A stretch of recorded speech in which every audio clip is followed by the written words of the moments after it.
வணக்கம் பக்தர்களே, அனைவருக்கும் என் மனமார்ந்த வணக்கங்களும் முருகன் அருளும்.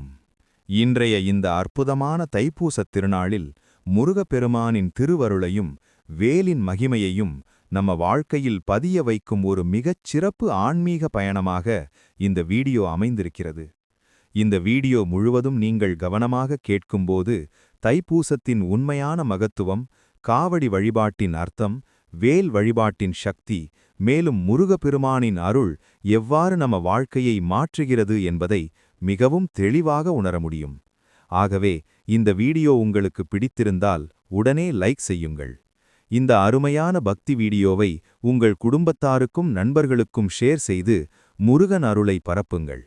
மேலும் இப்படி தினமும் முருகன் பக்தி கதைகள், போற்றி பாடல்கள், கந்தசஷ்டி தொடர்கள் மற்றும் ஆன்மீக சொற்பொழிவுகள் தொடர்ந்து பெற நம்ம சேனலை சப்ஸ்கிரைப் செய்து பக்கத்துல இருக்கிற பெல் ஐகானை பிரஸ் செய்து ஆல் நோட்டிஃபிகேஷன்ஸை ஆன் பண்ணிக்கொள்ளுங்கள். இந்த வீடியோ முடிந்த பிறகு முருகன் அருள் கிடைத்தது அல்லது ஓம் சரவணபவ என்று கமெண்டில் எழுதுங்கள். உங்கள் ஒவ்வொரு கமெண்ட்டும் மற்ற பக்தர்களுக்கும் நம்பிக்கையையும் நல்ல சக்தியையும் தரும். சரி, வாங்க இப்போ தைப்பூசத்தின் மகிமையை மனமுருகி கேட்போம். ஓம் சரவணபவ, ஓம் சரவணபவ. தைப்பூச திருநாளில் முருகப்பெருமானை மனமுருகி வேண்டினால் நம் வாழ்க்கையில் அருள் பெருகும் என்று பெரியோர்கள் கூறுவார்கள். காரணம், தைப்பூசம் என்பது சாதாரண பௌர்ணமி அல்ல. தை மாதத்தின் பௌர்ணமியும் பூச நட்சத்திரமும் சேர்ந்து உருவாகும் இந்த நாளை முருகப்பெருமானுக்கே உரிய ஒரு அருள் வாயில் திறக்கும் நாள் என்று சொல்லலாம்.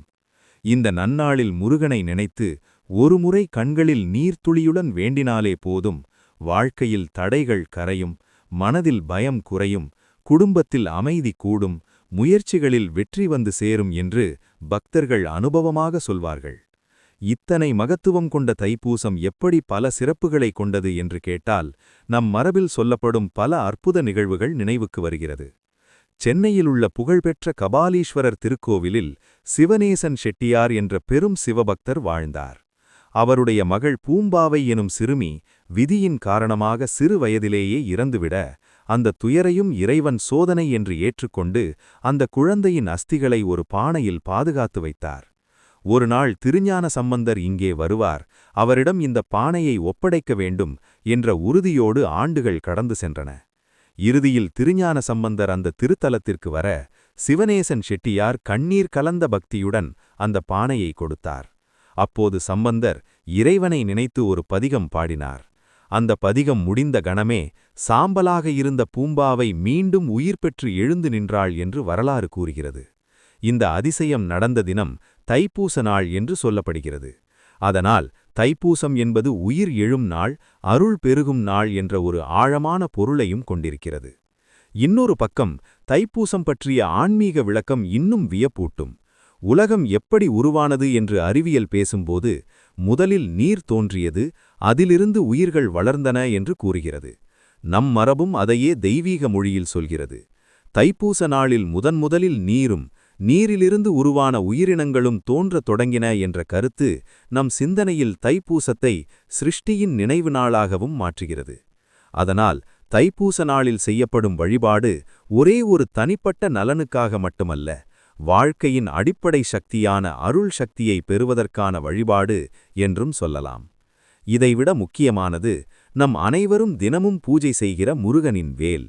அந்த வேல் சாதாரண ஆயுதமல்ல, அது ஞானத்தின் வடிவம், சத்தியத்தின் வடிவம், தீமையை அழிக்கும் தெய்வீக சக்தியின் வடிவம்.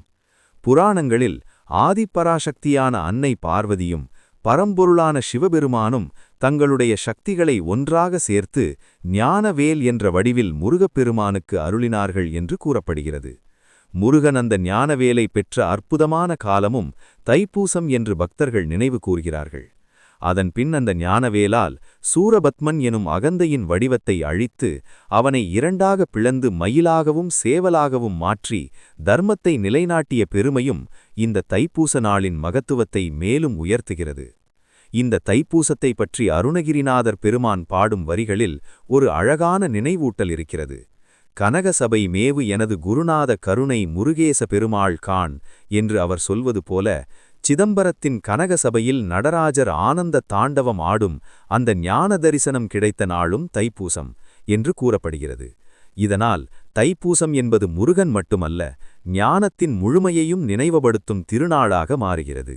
அதேபோல் வள்ளலார் பெருமான் அருட்பெரும் ஜோதி தனிப்பெரும் கருணை என்று உலகுக்கு கருணை ஜோதியின் தத்துவத்தை அறிவித்தார். அவர் ஜோதியோடு ஜோதியாக கலந்த நாளும் தைப்பூசம் என்று பக்தர்கள் நம்புகிறார்கள்.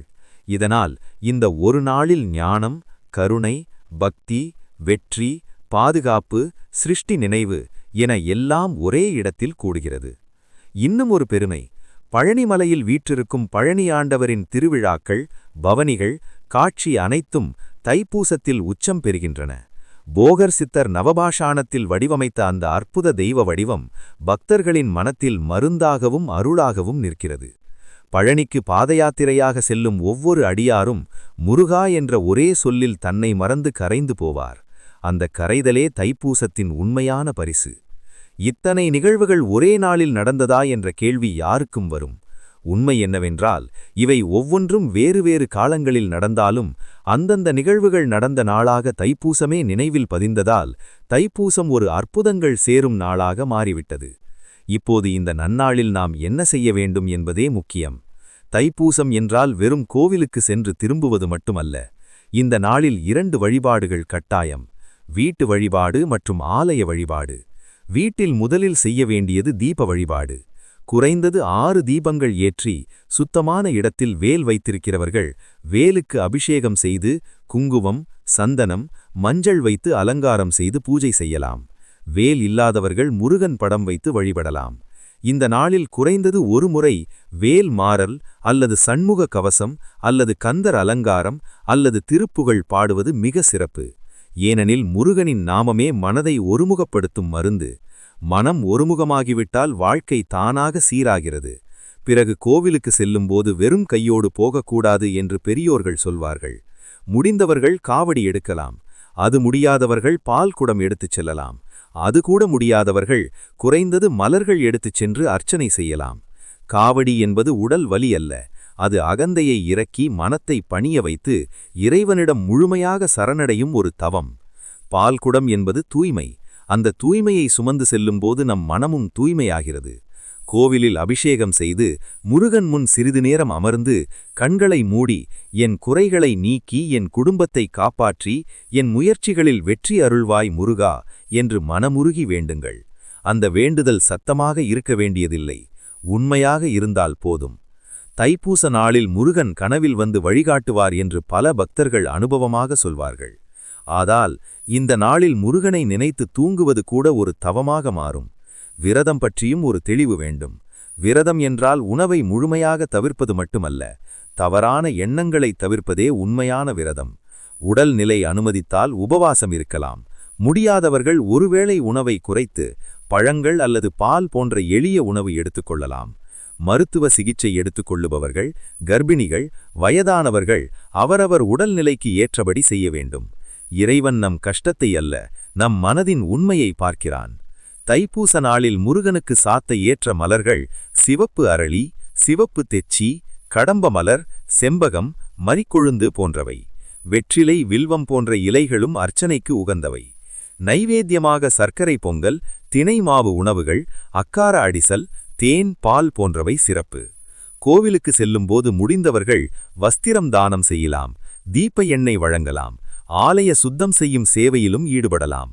சேவை செய்தால்தான் அருள் நிலைத்து நிற்கும். இந்த ஒரு நாளை முழுவதும் முருகனுக்காக ஒதுக்குங்கள். வேலை இருந்தாலும் மனதை முருகனிடம் வைத்துக் கொள்ளுங்கள். வீட்டில், கோவிலில், பயணத்தில் மனதிற்குள் தொடர்ந்து முருகா முருகா என்று சொல்லுங்கள். அந்த ஒரே நாமமே உங்கள் பயத்தை உருக்கும், தடைகளை கரைக்கும், வெற்றிக்கான கதவுகளை திறக்கும். தைப்பூசம் என்பது வெறும் திருவிழா மட்டுமல்ல, அது வாழ்க்கையை மாற்றும் ஒரு அருள் நாள். ஆகவே இந்த தைப்பூச நாளில் அனைவரும் மனமுருகி முருகனை வழிபட்டு அவருடைய அருளையும் வேலின் பாதுகாப்பையும் குமரனின் கருணையையும் முழுமையாக பெறுவோம். ஓம் சரவணபவ. ஓம் சரவணபவ.